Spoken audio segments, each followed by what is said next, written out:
here's the paradox of it, and I think it's a very unwholesome one. You're told first that you're made of nothing but the dust of the earth, and that you're born into sin and corruption, and you've committed crimes were committed by you before you were born. You're stuck with this, so you're saturated in guilt and shame as a little boy. But there's a compensating factor. The universe is designed with you in mind. After all, you are terribly important. You can be the most egomaniacal person you like, after all, completely self-centered. The universe was designed with you in mind, and God has a plan for you.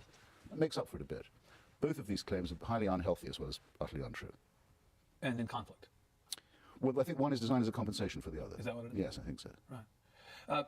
You terrify somebody. It's sadomasochism. You terrify somebody first, and you say, now I've really shaken you and upset you and given you bad dreams and told you about hell. So here's this other thing. I've got a real as long as you'll transfer your money to my church, and as long as you'll agree to do as I say on a number of other things, that's fine. But I think this is positively immoral. I think it's actually actively wicked, as well as palpably false. I don't know about that. Uncle Somebody's going sort of like you start with scaring someone, that's the stick, and then you've got oh, this is a compensation for it, and that's the carrot. And therefore ultimately at the end of it you get to put money in the bank and so forth. You find there's a lot with scams, but realistically that would not have been the case. Jesus never said give your money to the church, Jesus said give your money to the poor, not to the church itself. So how does the money bit come into it? It may be what happens in some churches, and some churches are scams, there are no denying about that. Which churches? That is down to the individuals to figure out, not for me to tell you.